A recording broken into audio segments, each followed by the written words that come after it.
Hello, good morning. Actually আমি একটা blog বানাবার চিন্তাভাবনা করছিলাম অনেক দিনই, করে উঠতে পারছি না, সময় পাচ্ছি না, শরীর অসুস্থতা অনেক কিছু কারণের জন্য। উম, যেটা আমি স্ট্রেট সাবজেক্টে আসছি। এই যে তেলেঙ্গানাতে এই যে ডিফরেস্টেশনটা চললো, সেটা এখন কোর্ট অবশ্য বলেছে কিছু এখন করা যাবে না। তাতে এতগুলো পশু পাখির বাড়ি ঘর সব নষ্ট হয়ে গেল। তারা মানে গৃহহীন হয়ে গেল, এবং তারা এইভাবে যে কাঁদছিল, তাদের কাঁদবার যে আওয়াজটা দেখুন। আমি নন ভেজিটেরিয়ান, আমি ভেজিটেরিয়ান নই। আমাকে মানুষ বলতে পারে তোমার যদি দরদ থাকে তাহলে তুমি মাছ মাংস খাওয়া ছেড়ে দাও, হয়তো ওয়ান পয়েন্ট অফ টাইমে সেটাও ছেড়ে দেবো। কিন্তু জানেন তো, এটা শোনার পরে আর ওই যে ময়ূরদের কান্না শোনার পরে আমার ভেতরে এত পেন একটা ফিল হলো যে আমি মানে আমি আমি কদিন আগেই রাজগীর জঙ্গলে ঘুরে এলাম। সেখানে পশু পাখিগুলোকে, ময়ূরকে, হরিণকে নিশ্চিন্তভাবে ঘুরতে দেখলাম। কী সুন্দর জঙ্গলটাকে ব্যারিকেড করে দিয়েছে, করে সেটা দেখাচ্ছে। এটা আমার থার্ড জঙ্গল সাফারি। আগে আমি বেঙ্গল সাফারিতে গেছি, নর্থ বেঙ্গলে। তারপরে নর্থ বেঙ্গলে আমার হাজব্যান্ড পোস্টেড ছিল, তার আমি জলদাপাড়াতে গেছি জঙ্গল সাফারিতে ভোর 5টার সময়, একদম চিল্ড ঠান্ডার মধ্যে জিপে করে গেছি, ওপেন গাড়ি করে। জঙ্গলের অসাধারণ দৃশ্য, কিছু ছবিও তুলেছিলাম। তখন ভালো ক্যামেরা আমার ছিল না। এবারেও গেছি, শুধু না ওই ওপেন জঙ্গল এবং আপনার বাচ্চাদেরকে জন্তু জানোয়ার দেখাবার জন্যই, অ্যানিমালস দেখাবার জন্য। এটা দে আর the part of our human family also. They are the part of our world, যে এক্সটেন্ডেড ফ্যামিলি তারা আমাদের। আমার মেয়েরা এত এক্সাইটেড ছিল তাদের দেখে। এত ভাল্লুকগুলো এত মিষ্টি, এত কিউট, এত সুইট। আর সিংহটা গাছের তলায় ঘুমোচ্ছে, যেন এক্ষুনি ধরে ওকে তাকে আদর করা যেতে পারে। বাঘিনীটা জলাশয়ের ধারে ঘুমোচ্ছে। এত গরম বিহারে, নিশ্চিন্ত হয়ে, কারণ তাদেরকে তো সেইভাবে নিশ্চিন্ত তো হওয়ার সুযোগ করে দিয়েছে না গভর্নমেন্ট, স্টেট গভর্নমেন্ট। তাই জন্য তাদেরকে বন্দি বানিয়েও রাখেনি, তারা ওপেনলি ঘুরছে। আমরা একটা বন্দি গাড়ি করে গিয়ে, তাদের কাঁচের বাসে করে গিয়ে দেখে এলাম। আমাদেরও গরম লাগলো না, সেখানেও এসি আছে। তারা বোঝাচ্ছে বিভিন্ন রকম জন্তু জানোয়ার, গাছগুলোকে লক্ষ্য করতে বলছে। সেখানে ব্ল্যাক প্যান্থার থাকতে পারে, তেন্ডুয়া যেটা হিন্দিতে বলে। তো we were so thrilled and we were so excited to see them. And তারপরে ফিরে এসে যখন দেখছি শুধু মানে কিছু আইটি ডেভেলপমেন্ট বা আইটি ইনফ্রাস্ট্রাকচার তৈরি করার জন্য মানে জন্তু জানোয়ারদের ঘর বাড়ি ভাঙা হচ্ছে, এর থেকে নিকৃষ্টতম কাজ বোধহয় আর পৃথিবীতে কিছু হয় না। আমার একা কথা বা একা অ্যাপিলে কিছু হবে না। এটা আপনারা সবাই ভিডিও করে সবাই পোস্ট করুন, যাতে এই জিনিসটা যেন কোনো দিনও না হয়। অলরেডি বিভিন্ন আমেরিকাতে, অস্ট্রেলিয়াতে বিভিন্ন বছরে দেখা যাচ্ছে এই গ্লোবাল ওয়ার্মিং প্লাস বিভিন্ন কারণে আগুন ধরে যায়, প্রচুর পশু পাখি মারা যায়, তারা বাড়িহীন হয়ে যায়, তারা কান্নাকাটি করে। তো জানেন তো, জেনুইন ভালোবাসা পৃথিবীতে নেই। তো এই পশু পাখিরা যখন ভালোবাসে বা গাছটা যে ভালোবাসাটা দেয়, এটা জেনুইন।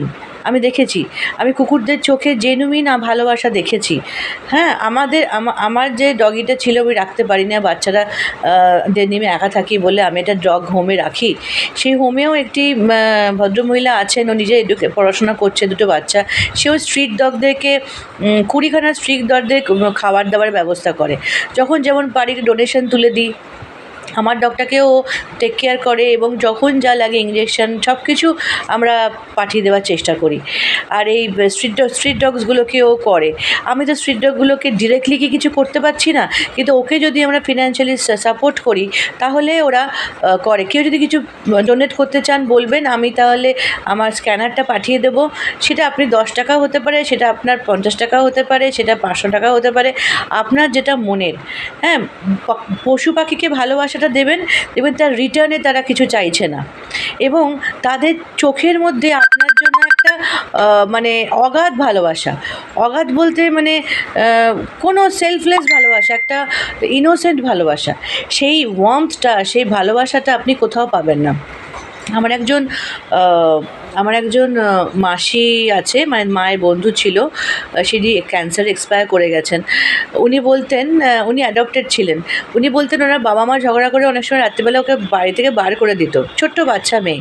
সে কাঁদতে কাঁদতে বাইরে গিয়ে স্ট্রিট ডগগুলোকে জড়িয়ে ধরতো, তাদের বাচ্চাগুলোকে জড়িয়ে ধরতো, তাদের ওয়ার্মস, তাদের বডির ওয়ার্মসটা নিত। ও ফিল করতো যে ওরা হচ্ছে ওর ফ্যামিলি। হ্যাঁ, ডগস ওয়্যার হার ফ্যামিলি।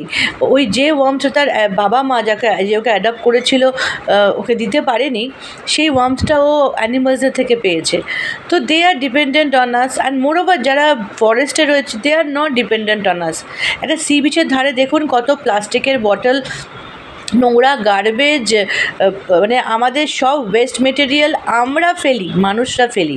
কিন্তু জঙ্গলের ভেতরে গিয়ে দেখবেন কোনোদিনও কোনো জঙ্গল সাফারি যদি যান, জঙ্গল সাফারি তে যান, বা কোনো পাহাড় মানেতে যান যেখানে আপনার মানে ঘন অরণ্য, ঢুকবেন, অপূর্বতার দৃশ্য।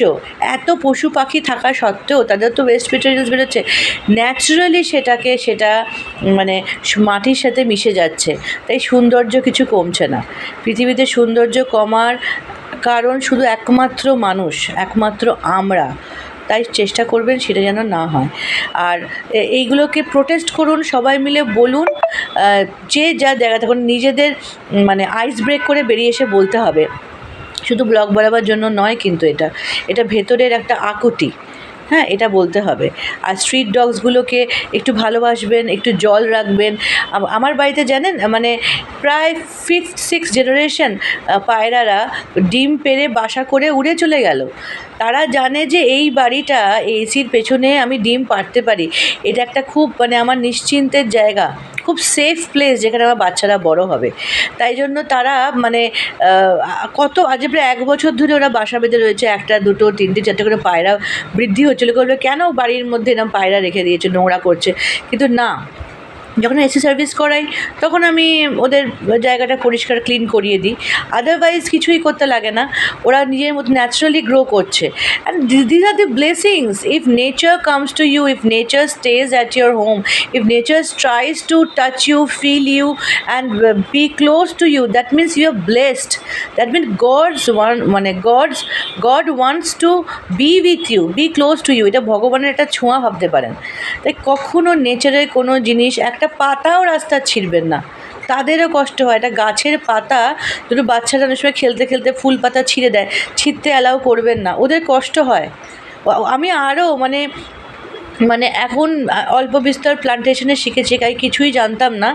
আমি দেখেছি একটা পাতা ঝরে পড়ে গেলেও আমার কষ্ট হয়, যদি একটা গাছও মরে যায় আমার কষ্ট হয়, বিকজ দে আর লিভিং, তার মধ্যে একটা স্পিরিচুয়াল এক্সিস্টেন্স রয়েছে, দে ক্যান লিসেন টু আস।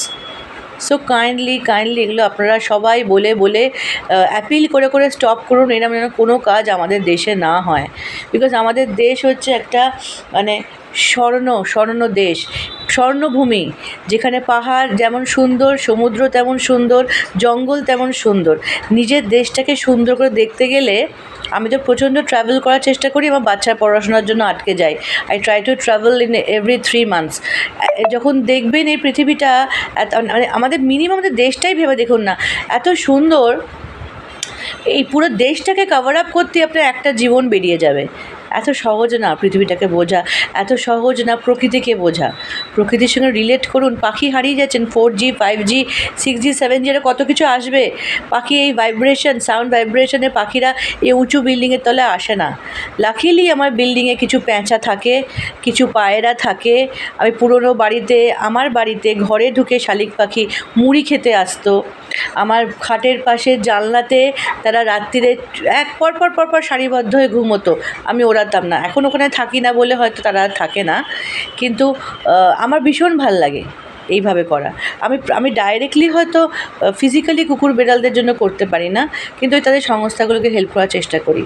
একটুখানি নেচারকে ভালোবাসুন, একটুখানি প্লান্টস, অ্যানিমালসদের, বার্ডসদের ভালোবাসুন, দেখবেন ওরা রিটার্নে না অনেক দেবে, অনেক ভালোবাসা দেবে। কেমন? Thank you.